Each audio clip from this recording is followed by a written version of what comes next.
বিভিন্ন ধরনের management count করি, সেটা হচ্ছে ক্রাউন ম্যানেজমেন্ট আর একটা হচ্ছে রুট ম্যানেজমেন্ট। সাধারণত রুট প্রুনিং এ আমরা বলি যে রুট প্রুনিং এর মাধ্যমে রুট ম্যানেজমেন্টটা করা, কিন্তু ক্রাউন ম্যানেজমেন্টের অনেকগুলো স্টেপ আছে। আর আমরা ম্যানেজমেন্ট কেন করি? অ্যাগ্রোফরেস্ট্রি সিস্টেমে সাধারণত একটা গাছ লাগালে আমরা খুব ম্যানেজমেন্ট করি না, কিন্তু যখন অ্যাগ্রোফরেস্ট্রি সিস্টেমে অথবা একটা কন্ট্রোল সিস্টেমে কোনো কিছু করা হয় তখন আমরা অনেক ম্যানেজমেন্ট করতে হয়, বিশেষ করে ট্রি এর ক্ষেত্রে।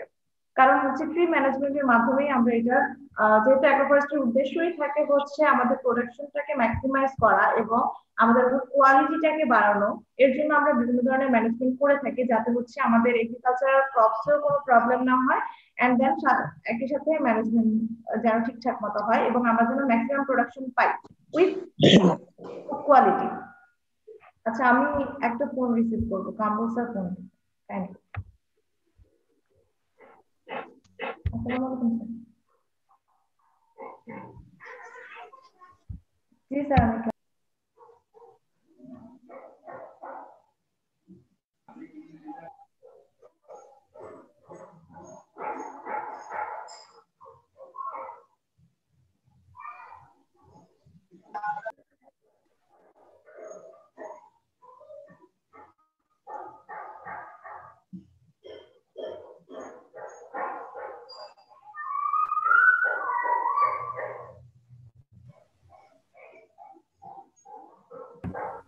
হ্যালো। জি ম্যাম। আচ্ছা, সরি স্যার ফোন দিয়েছিল ওই জন্য রিসিভ করতে হলো। এবং ক্রাউন ম্যানেজমেন্টের অনেকগুলো স্টেপ আছে: coppicing, pollarding, lopping, crown lifting, crown reduction, crown thinning, hair streaming, overhanging branches and creative design. Creative ডিজাইনের মধ্যে আবার অনেক কিছু আছে, যে আমরা অনেক সময় অনেক গাছকে বিভিন্ন শেপ দিয়ে থাকি, সেই ডিজাইনগুলোকে ক্রিয়েটিভ ডিজাইন বলতেছে। একটা বলতেছে পোলার্ডিং, টপিয়ারি, আর হচ্ছে অ্যাসপিলিয়ার। এন্ড আদার কিছু ম্যানেজমেন্ট আছে, একটা বলতেছে হাইউড আর একটা হচ্ছে পপস। এগুলো হচ্ছে আমি ডিটেল আলোচনা করতেছি।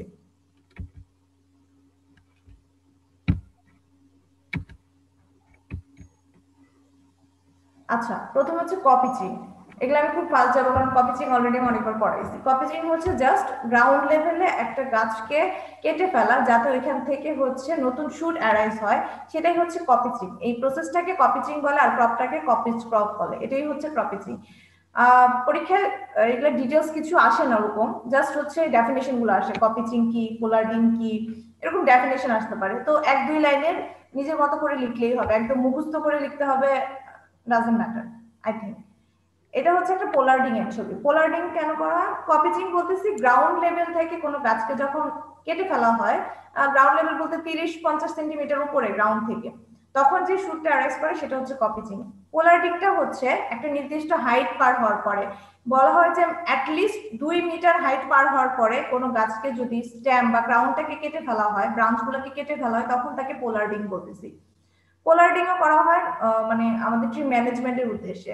যখন অনেক বেশি কোনো কিছু শেড দেওয়া শুরু করে, কোনো গাছ অনেক বেশি গ্রাউন্ডটা অনেক বড় হয়ে গেছে, অথবা কোনো গাছের আমরা নতুন ভাবে শুট পেতে চাই, নতুন কিছু পেতে চাই, তখন আমরা সাধারণত পোলার্ডিং করে থাকি। আর পোলার্ডিং এ অ্যাটলিস্ট 2 মিটার হাইট উপরে কেন বললো? কারণ হচ্ছে 2 মিটার হাইটের উপরে বলতেছে আমাদের যে ক্যাটেল আছে, ক্যাটেলরা প্রায় সময় যদি এর নিচে কাটা হয়, নতুন শুট যদি গজায়, সেটা ওরা খেয়ে ফেলে অনেক সময় গ্রাজিং এর মাধ্যমে। এর জন্য 2 মিটার হাইটের উপরে করলে নতুন শুট যখন আসবে তখন তারা হচ্ছে এখানে গ্রাজিং করতে পারে না, এর জন্য বলা হয় 2 মিটার উপরে কাটা হয় পোলার্ডিং। তো গাছকে যখন গ্রাউন্ড থেকে 2 মিটার উপরে, অ্যাটলিস্ট 2 মিটার উপরে কাটা হয়, ব্রাঞ্চগুলো কেটে দেওয়া হয়, টোটাল ব্রাঞ্চ, তখন সেটাকে আমরা পোলার্ডিং বলতেছি। এই যে এটা হচ্ছে পোলার্ডিং এর একটা ছবি। প্রায় সময় দেখবে অ্যাগ্রোফরেস্ট্রি ল্যান্ডে এগুলো করা হয়, পোলার্ডিং করা হয়। একটা নির্দিষ্ট হাইটে যাওয়ার পরে ব্রাঞ্চগুলো কেটে সেখান থেকে ফুয়েল পাওয়া যায়। সাধারণত একটা নির্দিষ্ট হাইটে যাওয়ার পরে গাছ থেকে ফুয়েল পাওয়ার জন্য পোলার্ডিং আমরা করে থাকি, এবং যখন শেড দেওয়া বেশি শুরু করে সেখান থেকে। এবং পোলার্ডিং ওইসব গাছেই করতে হবে যেসব গাছে হচ্ছে কপিচিং অ্যাবিলিটি আছে, মানে নতুন করে আবার শুট গজাবে। এখন একটা গাছকে পোলার্ডিং করলাম, এমন একটা গাছকে যে গাছে কখনোই আবার নতুন ভাবে শুট গজাবে না, সেটাকে পোলার্ডিং করা যাবে না, স্পেসিস ওয়াইজ করতে হবে। অ্যাগ্রোফরেস্ট্রি অনেক গাছেই হচ্ছে নতুন ভাবে শুট গজায়। তোমরা হচ্ছে গ্লিডিসিডিয়া, জিগা, এসব গাছে দেখবে গাছ কেটে দিলে উপর থেকে আবার হচ্ছে নতুন শুট গজায়। জিগাতে প্রায় সময় এটা করা হয়, ব্রাঞ্চিং কেটে দেওয়া হয় অথবা পোলার্ডিং করা হয়, সেখান থেকে আবার নতুন গাছ। রাস্তার পাশে মনে হয় ক্যাম্পাস অনেক জায়গায় জিগা গাছ আছে, দেখবে উপর থেকে কেটে দেওয়া হয়, সেটা হচ্ছে পোলার্ডিং। এটা পোলারিং এর আরেকটা পিকচার। তারপর হচ্ছে লপিং। লপিংটা কি? পোলারিং এর মতো লপিং এ হচ্ছে ডালপালা কেটে দেওয়া, কিন্তু পোলারিং এ সাধারণত আমরা একটা 2 মিটার হাইটের পরে পুরো ব্রাঞ্চ গুলোকে কেটে দিই, সেটা হচ্ছে পোলারিং। কিন্তু লপিং পুরো ব্রাঞ্চ কেটে দেওয়া না।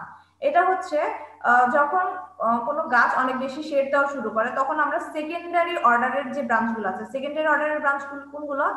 প্রাইমারি ব্রাঞ্চ বা মেইন ট্রাঙ্কের সাথে যে ব্রাঞ্চটা হয় শুরুতে প্রথমেই, সেটা হচ্ছে মেইন ব্রাঞ্চ বা ফার্স্ট অর্ডার ব্রাঞ্চ।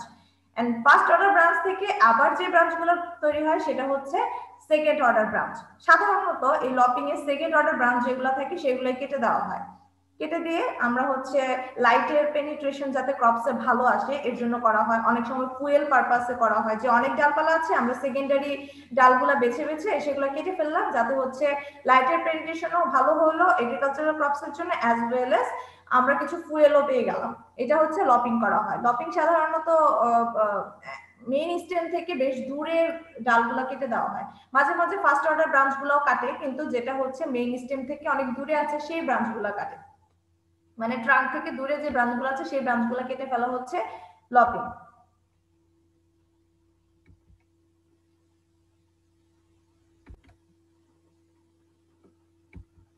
আচ্ছা, তারপরে হচ্ছে এটা হচ্ছে ক্রাউন লিফটিং।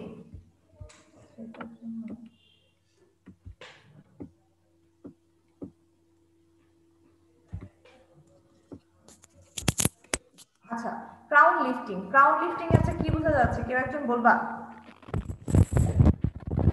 দুইটা ছবিতে কি মনে হচ্ছে ক্রাউন লিফটিংটা কি? ম্যাম, নিচ থেকে ডাল কেটে দেওয়া হয়েছে। আচ্ছা, একটা কথা বলে রাখি, এখানে যে ক্রাউন লিফটিং থেকে বাকি যে প্রসেসগুলো দেখাবো, এই প্রসেসগুলো আমাদের শীটে ওইভাবে ওই ডেফিনেশন ওয়াইজ ডিটেইলস বর্ণনা করা নাই। সো আমি যেগুলো বলতেছি বাংলায় অথবা যেভাবে বলতেছি জাস্ট 2 লাইনের, যেটা বুঝতেছো জাস্ট 2 লাইনের, যদি পরীক্ষা আসে জাস্ট 2 লাইনে লিখে দিবা যে এটা কি।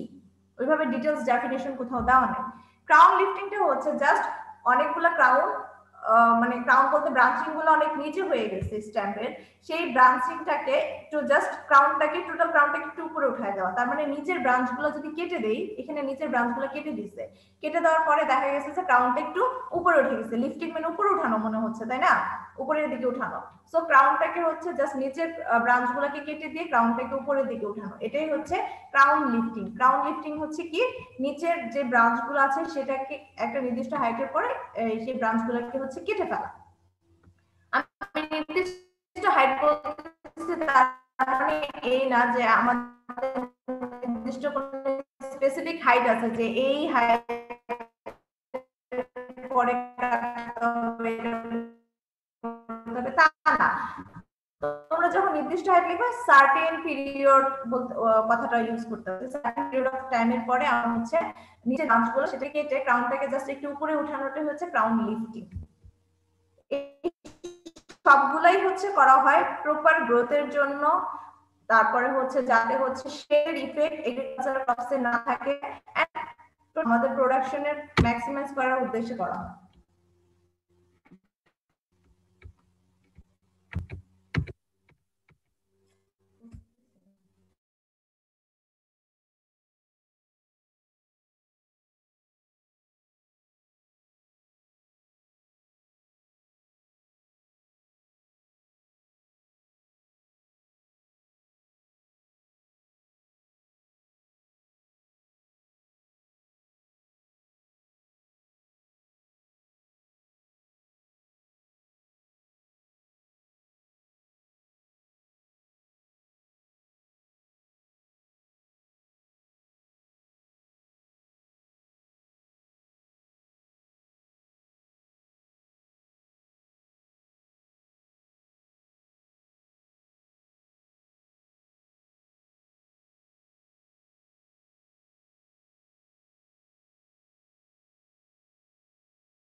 ছিল সেটাকে আমরা ছাঁটাই করে চারপাশ থেকে ছাঁটাই করে সেটাকে একটা ছোট শেপে নিয়ে আসি, এটা হচ্ছে ক্রাউন রিডাকশন। জাস্ট ক্রাউনটাকে একটা নির্দিষ্ট ডায়ামিটারে সেটাকে আমরা ছাঁটাই করে দিয়েছি পুরো ক্রাউনটাকে, সেটাই হচ্ছে ক্রাউন রিডাকশন।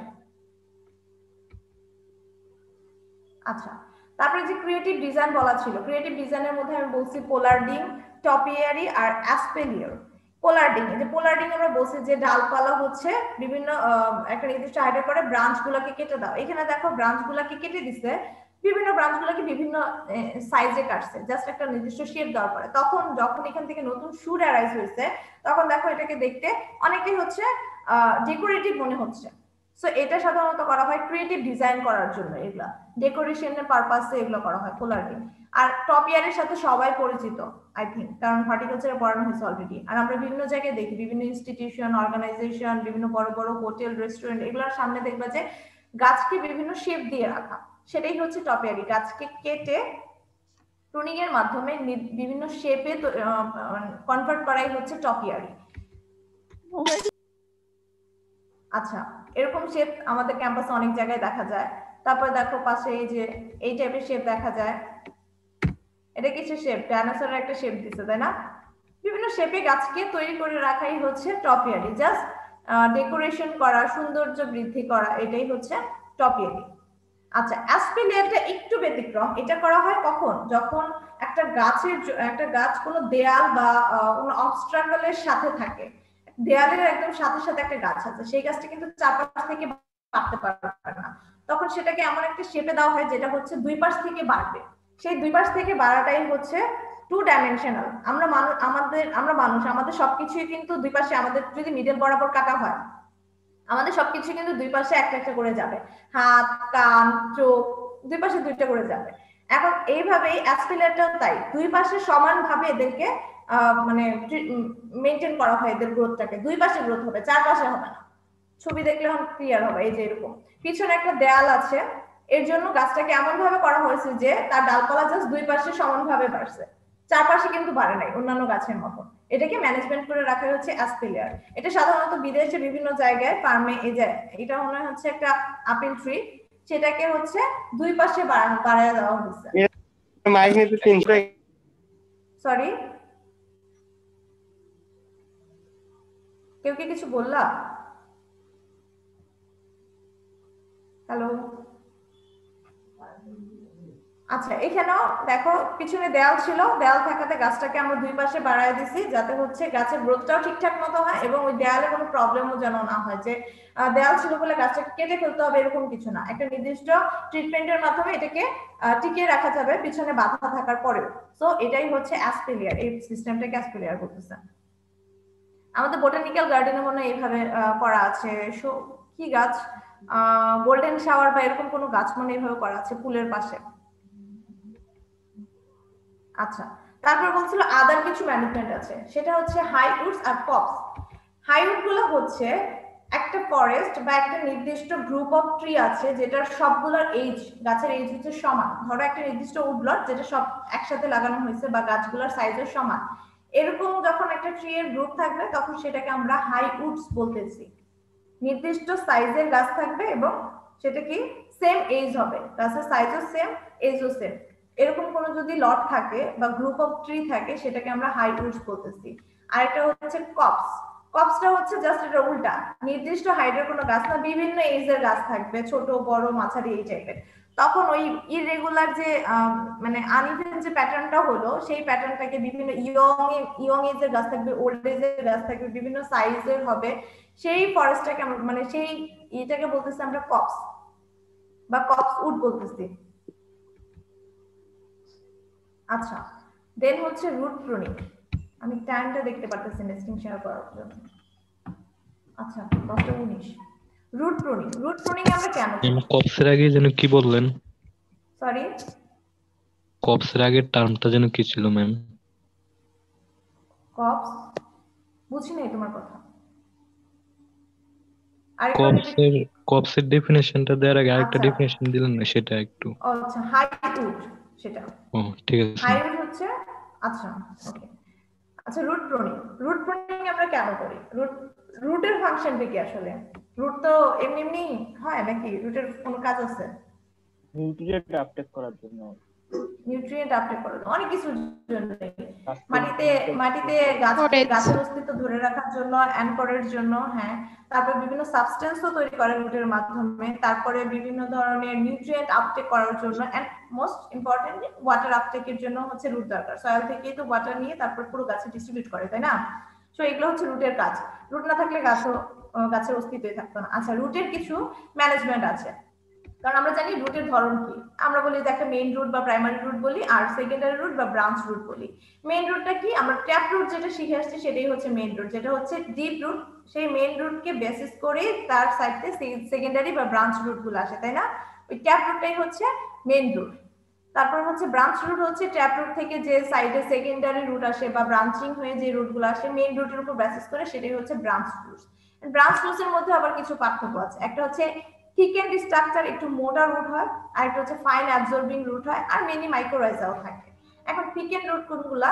যেগুলা ব্রাঞ্চ রুট থেকে আসবে কিন্তু ডাউনওয়ার্ড নিচের দিকে যাবে, এবং একটু মোটা হবে, যদিও এটা মেইন রুট না, ব্রাঞ্চ রুট, কিন্তু একটু মোটা হয় এবং নিচের দিকে যায়, সেটা হচ্ছে থিকেন্ড স্ট্রাকচার রুট। আর একটা হচ্ছে ফাইন অ্যাবজর্বিং রুট। এরা সাধারণত টপ লেয়ারে থাকে, দেখবে যে সারফেস লেয়ারে কিছু চিকন চিকন রুট থাকে, সেটা হচ্ছে ফাইন অ্যাবজর্বিং রুট, এরা টপ লেয়ারে থাকে।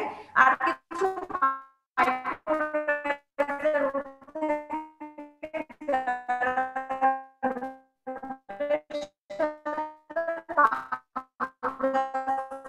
অ্যাসোসিয়েশন তৈরি করে।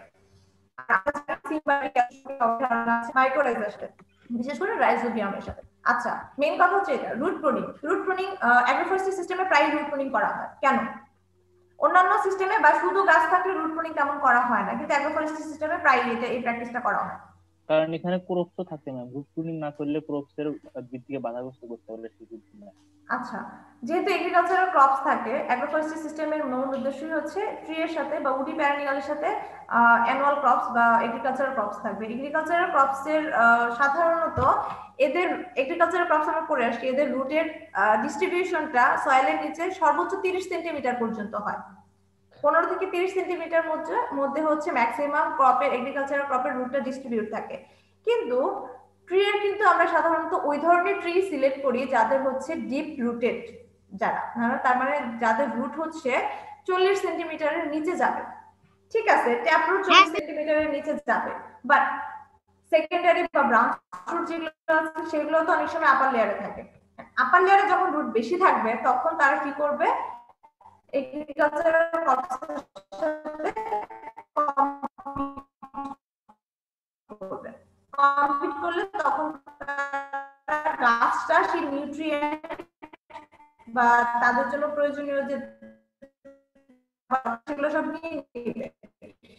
এগ্রিকালচারাল ক্রপস যেটা ফাইট করে তাদের সাথে নিতে পারবে না। তখন এর জন্য আমরা রুট ম্যানেজমেন্ট বা রুট করে থাকি। সাধারণত করা হয় ফিল্ডে প্রোডাকশন করার আগে,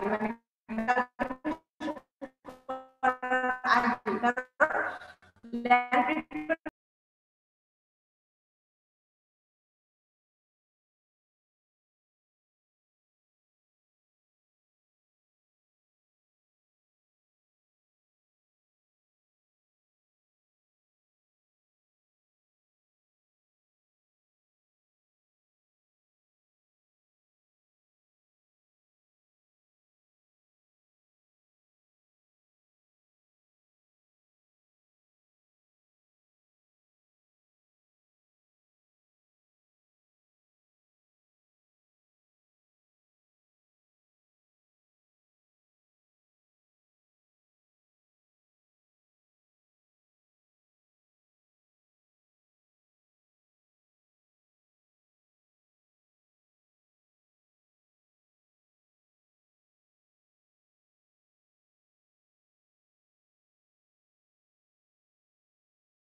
মালচিং করি। মালচিং কেন করি? যাতে হচ্ছে ময়েশ্চারের কনজার্ভ সয়েল ময়েশ্চার করার জন্য মালচিং করা হয়, ইভাপোরেশন যেন কম হয় সেটার জন্য মালচিং করা হয়। আবার আরেকটা উদ্দেশ্য থাকে মালচিং এর মাধ্যমে এটা যখন ডিকম্পোজ হয়, মালচিং তো সাধারণত প্লান্ট রেসিডিউ বা স্ট্র এগুলো দিয়ে করা হয়, এগুলো যখন আবার পচে যায় ডিকম্পোজ হয়ে যায় তখন তারা আবার অর্গানিক ম্যাটার সাপ্লাই করে সয়েলের মধ্যে, এর জন্য মালচিং করা হয়। দেন ম্যানেজমেন্ট অফ ওয়াটার, ইরিগেশনের যখন দরকার হয় তখন ইরিগেশন দেওয়া, এবং যখন ওয়াটার লগিং কন্ডিশন হয়ে যায় তখন সেটাকে ড্রেনেজ করা, সেগুলো হচ্ছে management of water. Management of nutrition, nutrition কি যখন দেখা যাবে যে আমাদের ম্যানুয়াল এবং ফার্টিলাইজার দেওয়ার তখন সেটাকে ম্যানেজ করাই হচ্ছে ম্যানেজমেন্ট অফ নিউট্রিশন। দেন আরো কিছু সিস্টেম আছে, এগুলো হচ্ছে আমরা সাধারণত গ্রাউন্ড অপারেশন বলে থাকি। আচ্ছা, এগুলো একটু important. Trending operation, trending operation হচ্ছে গাছের মধ্যে যে আমরা ম্যানেজমেন্ট করি সেগুলোই হচ্ছে টেন্ডিং অপারেশন। গাছের ইয়ং স্টেজ সিডলিং থেকে একদম হারভেস্ট করার আগ পর্যন্ত যে ম্যানেজমেন্ট গুলা, তার পুরো লাইফে যে কোনো ম্যানেজমেন্ট করাই হচ্ছে টেন্ডিং অপারেশন। আচ্ছা, টেন্ডিং অপারেশনের উদ্দেশ্য হচ্ছে to help in producing good quality wood and increasing rate of growth, growth রেটটাকে ইনক্রিজ করা,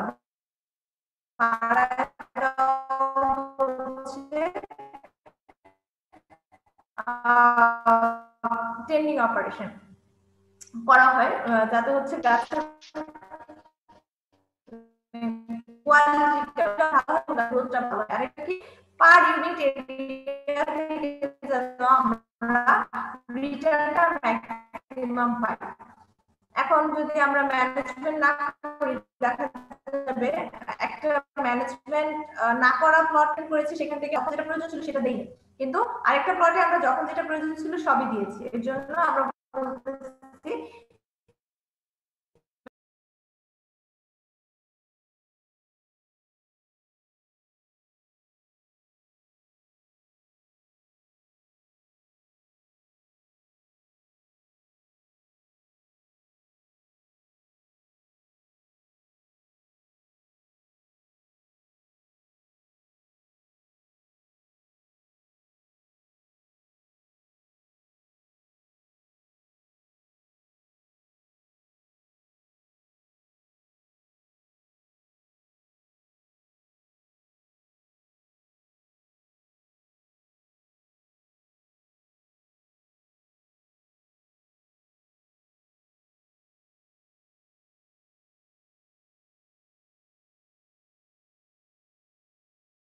উইডিং যখন হয় তখন আমরা সেটা চাই না, যেটা আমরা চাই না সেটাকে আমরা রিমুভ করে ফেলাটাই হচ্ছে উইডিং। উইডিং অনেক ভাবে করা যায়, ফিজিক্যাল বা মেকানিক্যাল উইডিং হতে পারে, কেমিক্যাল উইডিং হতে পারে, বায়োলজিক্যাল উইডিং হতে পারে। ফিজিক্যাল মেকানিক্যাল আমরা মেশিন ইউজ করি অথবা হাত দিয়ে উইডটাকে উঠায় ফেলি, আর কেমিক্যালে আমরা হচ্ছে উইডিসাইড ইউজ করে থাকি, যেমন আমরা সাধারণত 2,4-D বা 2,4,5 এগুলো আমরা পড়ে আসছি ইকোনমিতে, এগুলো হচ্ছে আমরা ইউজ করি সাধারণত উইডিসাইড উইডটাকে রিমুভ করার জন্য। বায়োলজিক্যাল কন্ট্রোল সিস্টেম আছে, অনেক আমরা উইডকে বায়োলজিক্যালি হচ্ছে কন্ট্রোল করতে পারি, সেইভাবে আমরা হচ্ছে উইডিং করে থাকি। ক্লিনিং অনেকটা উইডিং এর মতো, তবে ক্লিনিং একটু ব্যতিক্রম। আমরা যে কোনো ধরনের ভেজিটেশন যে গ্রোথ হলো হচ্ছে পরিষ্কার করা, এইভাবে পরিষ্কার করা। নাম্বার 12 থেকে মানে আমাদের নিয়ে sapling crop involving the removal or topping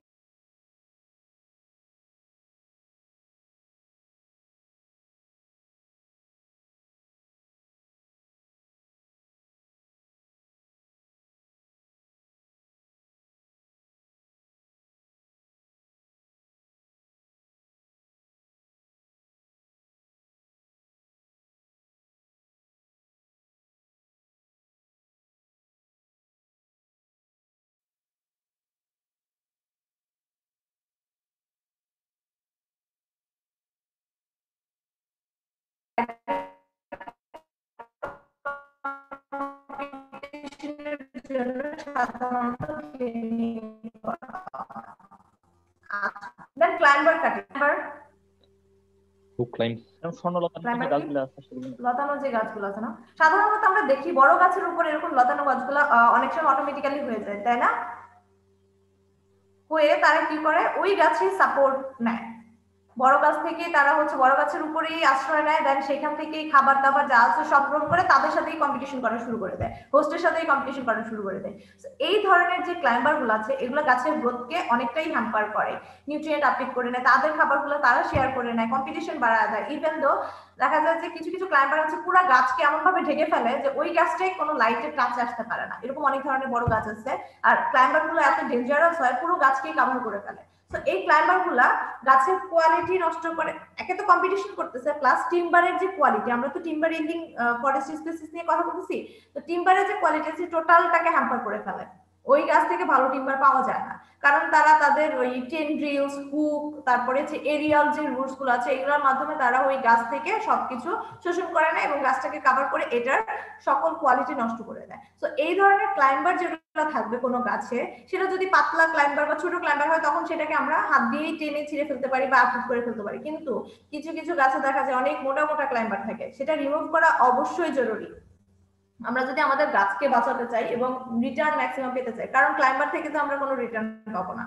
তখন সেই ক্লাইম্বার গুলোকে ঠিক যদি হয় মোটা ক্লাইম্বার হয় হাত দিয়ে তখন উঠানো যায় না, তখন তাদেরকে সাধারণত দুইটা কাট দেওয়া হয়, একটা হচ্ছে তাদের নিজের গোড়ার দিকে যে অংশটা থাকে সেখানে একটা কাট দেওয়া হয় এবং প্রথম কাট থেকে আবার 1 মিটার দূরে আরেকটা কাট দেওয়া হয়, দিয়ে ওই কাট পোর্শনটুকু ছিঁড়ে ফেলা হয় যাতে এরা আর না থাকতে পারে, তখন তারা হচ্ছে মারা যায়, মানে এটাকে জাস্ট রিমুভ করার জন্য এইভাবে কাট দিয়ে এটাকে ইনশিওর করা হয়। যে থিনিং আমরা বিভিন্ন স্টেজে করে থাকি, একসাথে করি না। উইডিং যেমন আমরা যখন উইড হচ্ছে তখন সব উইড ফেলে দিচ্ছি, ক্লিনিং করে ফেলতেছি, কিন্তু থিনিং আমরা করি না। আর থিনিং সাধারণত রিমুভাল অফ ট্রিজ, ঠিক আছে, উইডের মতোই, কিন্তু উইডের ছিল আনওয়ান্টেড যে প্লান্ট গুলো থাকবে সেগুলো রিমুভ করা, আর থিনিং হচ্ছে আমরা যে ডেজার্ট স্পেসিস করছি সেটাকেই রিমুভ করা। কেন করি? সাধারণত থিনিং করা হয় তখনই যখন হচ্ছে কম্পিটিশন বেড়ে যায় বা কোনো একটা গাছের জন্য যখন বেশি স্পেস দরকার, অন্য একটা গাছের জন্য সেই স্পেসটা পাচ্ছে না, সেই স্পেসটা দেওয়ার জন্য বেটার গ্রোথের জন্য থিনিং করা হয়। সাধারণত ইনিশিয়ালি যখন গাছ লাগানো হয় তাদেরকে কম স্পেস মেনটেন করে অনেকগুলো গাছ লাগানো হয় শুরুতে, যে আমরা স্পেস কম দিয়ে অনেকগুলো গাছ লাগাবো, কিন্তু আস্তে আস্তে গাছগুলো যখন বড় হতে থাকে তখন কিছু গাছ ভালো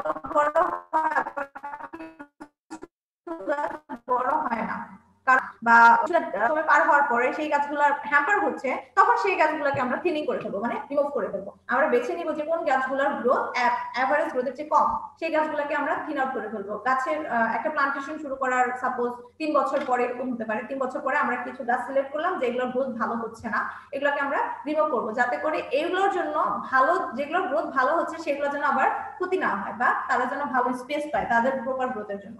এখানে কিছু ফিগার দেওয়া আছে, দেখো প্রথম ফিগারে বলা আছে আনথিন্ড স্ট্যান্ডে দেখো অনেক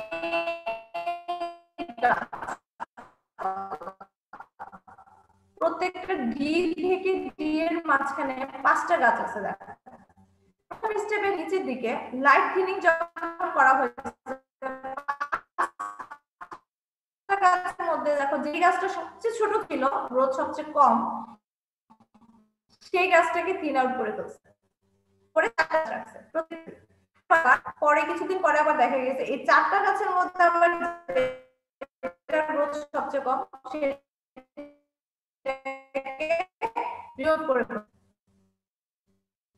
এই যে এই নাম্বারে মডারেট থিনিং এর মধ্যে সেই গাছ অন্যান্য গাছের জন্য অন্য গাছগুলোকে যথেষ্ট স্পেস দেওয়া, আর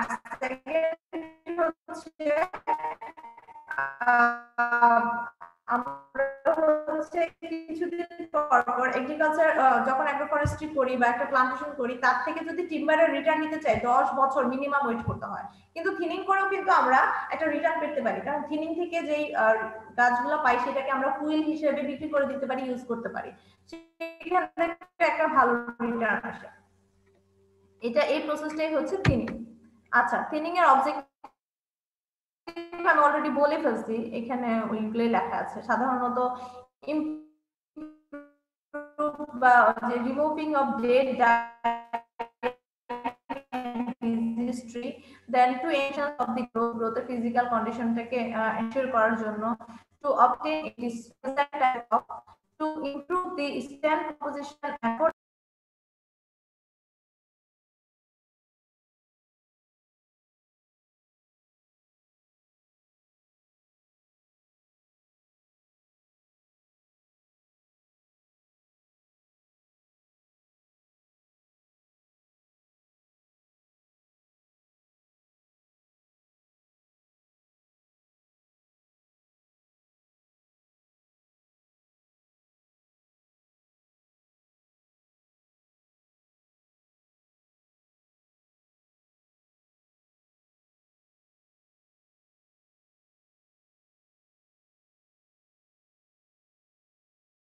ম্যাম বিভিন্ন রকমের ভেরিয়েশন আছে, কিন্তু হচ্ছে এবং ম্যাম ইয়াং বা এজ সবকিছু মিক্সচার আছে, এর মধ্যে হচ্ছে যেটা ইম্পর্টেন্ট বা দামি যেটা গাছ সেটা রাখবো, আর বাকিটা হচ্ছে কেটে। দাম কিভাবে আইডেন্টিফাই করবো বলতো, মানে ভ্যালুয়েবল কিভাবে আইডেন্টিফাই করবো, আর লেস ভ্যালুয়েবল গাছগুলোকে জি রিমুভ ম্যাম। করতে বলছে তাই না? এখন লেস ভ্যালুয়েবল গাছগুলোকে কিভাবে ম্যাম আইডেন্টিফাই যেটা ইকোনমিক ইম্পর্টেন্সটা বেশি বা যেটা থেকে বেশি সুবিধা পাবো। হ্যাঁ, এখন ঠিক আছে, একদিক থেকে ঠিক আছে, যেটা ইকোনমি, ধরো একটা ফরেস্টে অনেকগুলো গাছ আছে, অনেকগুলো গাছের মধ্যে সেগুন গাছ আছে অনেকগুলো, তার মধ্যে আবার কিছু আকাশমণি মেহগনি গাছ এরকম কিছু আছে। এখন দেখা গেছে যে সেগুন গাছের মোটামুটি প্রপার বয়স হয়ে গেছে হারভেস্ট করার। এখন তুমি সেটাকে আকাশমণি গাছ বা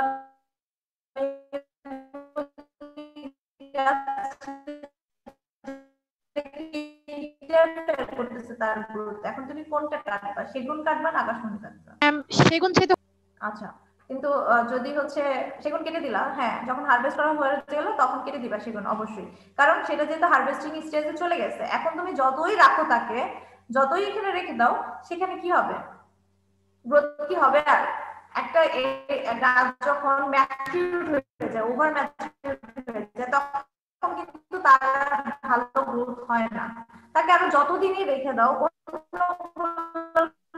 করা হচ্ছে তাকে রেখে, তো তখন ওই সেগুন গাছটাকে কেটে ফেলবো। এখন যদি অন্য ক্ষেত্রে ধরো সেগুন যদি ইয়ং স্টেজে থাকতো, তখন কি করতা? তখন কিন্তু কাটতা না, বা সেগুন একটা মোটামুটি একটা ম্যাচুরিটি স্টেজে আছে, আরো কিছুদিন রাখলে গ্রোথ ভালো হবে। তখন কি হবে, যখন লেস ভ্যালুয়েবল সেগুলোর তুলনায় কম্পেয়ার করে লেস ভ্যালুয়েবল যে ট্রি গুলো আছে সেগুলো কেটে দিতাম, কারণ আমরা জানি সেগুন থেকে আমরা রিটার্ন বেশি পাবো, ওইগুলো থেকে রিটার্ন কম পাবো। ওইটার জন্য যদি সেগুনের গ্রোথের হ্যাম্পার হয়, তখন আমরা ওই গাছগুলোকে কেটে ফেলবো। তো এটাই হচ্ছে লেস ভ্যালুয়েবল।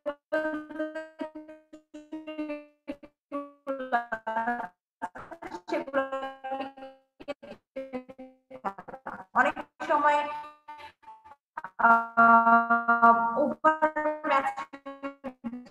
যেগুলো আছে সেটাকে কেটে ফেলা, অনেক সময় অ্যাবনর্মাল শেপের গাছ থাকে যেখান থেকে আমরা টিম্বার ভালো পাবো না, যেটার শেপটা এমন এখান থেকে আমরা টিম্বার পাবো না, তখন ওই গাছগুলোকে কেটে ফেলা। দেন যে গাছগুলো কম্পিটিশন করতেছে, অনেকগুলো গাছ আছে যেমন কালো গাছ, এখন এটার মধ্যে সেটাকে আমি অবশ্যই আমি রাজকরুই, কারণ আমি জানি রাজকরুইকে আমি না কেন, রাজকরুই থেকে বেসিক্যালি আমার রিটার্ন আসবে না, কারণ রাজকরুই হিসেবে ইউজ করি। এবার আমরা কিন্তু পাই না, এটা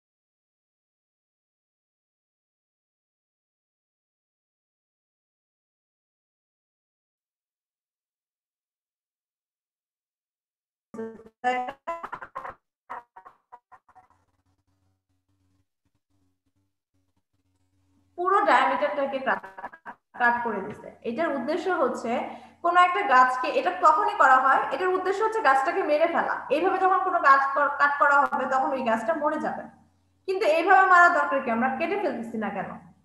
এটাকে তো কেটে ফেললেই পারি অন্যান্য গাছের মতো, কাটবো না কেন বলতো?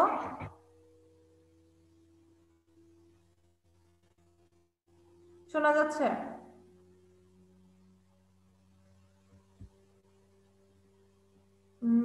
সুস্ময়,